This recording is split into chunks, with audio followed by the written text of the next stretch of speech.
PhD کے میرے teacher ہیں، انہوں نے اپنا ایک عینی شہادت کا واقعہ بیان کیا کہ ہمارے گاؤں میں اسی طرح ایک مسئلہ چل پڑا۔ وہ ایک اہل حدیث نے ایک حنفی بھائی کے ساتھ پاؤں ملانے کی کوشش کی، وہ سائڈ پہ ہو گیا۔ اس نے کہا اچھا اس کی ایسی کی تیسی، وہ بھی سائڈ پہ ہو گیا۔ وہ بھی کہتا ہے مسجد کا چھوٹا سا دیہات کا تھڑا تھا، وہ دونوں باہر چلے نماز کے دن۔ یہ انہوں نے عینی واقعہ شہادت کا بتایا۔ ایک اور بات کر کے میں اپنی بات کو ختم کروں گا۔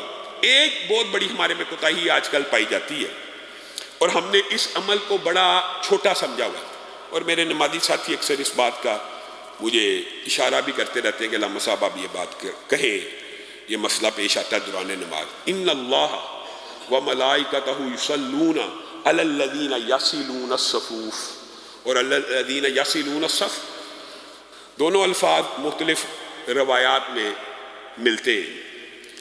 اللہ اور اس کے فرشتے ان کے اوپر درود بھیجتے ہیں جو صفوں کو ملاتے ہیں۔ اللہ اور اس کے فرشتے، یہاں پہ پہلی صف، دوسری صف، تیسری صف کی بات نہیں ہے، کوئی 10ویں 12ویں صف میں بھی کھڑا ہے، اگر وہ صفوں کے اندر جو خلائیں ان کو پر کرنے کی کوشش کرتا ہے تو اللہ اور اس کے فرشتے اس بندے کے اوپر درود بھیجتے ہیں۔ ہمارے ہاں کیا طرز عمل ہے، جو بیچارہ صف ملانے کی کوشش کرتا ہے، ساتھ والا ایسے الرجی اور کرنٹ مار کے اس سے دور ہو جاتا ہے کہ جیسے اس نے کوئی غیر شرعی حرکت کر دی ہے۔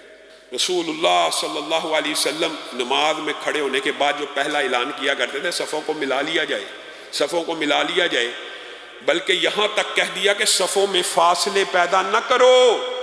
میرے بھائیو آپ غور کر لینا، رسول اللہ کا کوئی فرمان حکمت کے سے حالی نہیں ہے۔ آپ نماز کے اندر کسی سے پاؤں ملانے کی کوشش کر کے دیکھ لیں اور اس حدیث کا ذرا ذہن میں لے کے آئیں مفہوم۔ پہلے حدیث سن لیں کہ رسول اللہ صلی اللہ علیہ وآلہ وسلم نے فرمایا، جو بندہ صفوں کے درمیان، بعد آ جاؤ، صفوں کے درمیان خلا مت چھوڑو، صفوں کے درمیان خلا مت چھوڑو، بندہ بندے کے ساتھ خلا مت چھوڑے۔ شیطان کو بکری کی شکل میں ان خلاؤں میں میں دیکھ رہا ہوں کہ وہ جگہوں کے اندر جو تم آپس میں دور دور کھڑے ہو جاتے ہیں، ان جگہوں کے اندر ان جگہوں کو شیطان بھر رہا ہے، اور صفوں کے اندر یہ فاصلے کرنا بعد آ جاؤ، بند کر دو، ورنہ اللہ تمہارے دلوں میں فاصلے پیدا کر دے گا۔ آپ ذرا اس حدیث کے اوپر غور کریں، جو دلوں میں فاصلہ ہے، حقیقت میں آپ کسی کے ساتھ پاؤں ملا کے دیکھ لیجئے، اگر وہ پاؤں آپ سے پیچھے کر لے گا تو آپ کے دل میں فاصلہ آ جائے گا، اور اگر آپ پاؤں کے ساتھ پاؤں ملا لیں گے آپ کے دل بھی مل جائیں گے۔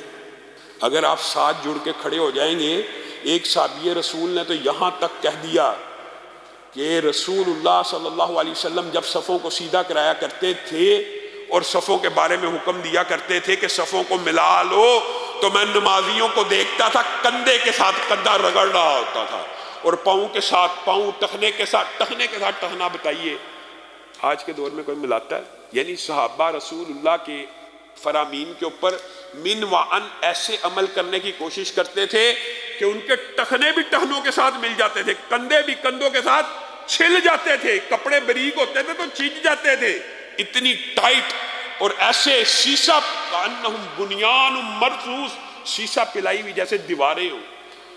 ہاں اگر کسی بندے کو یہ بھی بات سمجھ لینے کی ضرورت ہے، اگر کوئی بندہ یہ سمجھتا ہے، ایک انفرادی بندہ آیا، اس کو اول تو رسول اللہ کی اس تربیت کے اوپر عمل کرنا چاہیے، اپنے مزاج کو تبدیل کرنا چاہیے اور اپنی ٹریننگ اور اصلاح کرنی چاہیے۔ لیکن اگر اس کی ابھی تربیت یا اصلاح نہیں ہو رہی تو آپ نے بھی پھر زبردستی اس کے ساتھ نہیں کرنی۔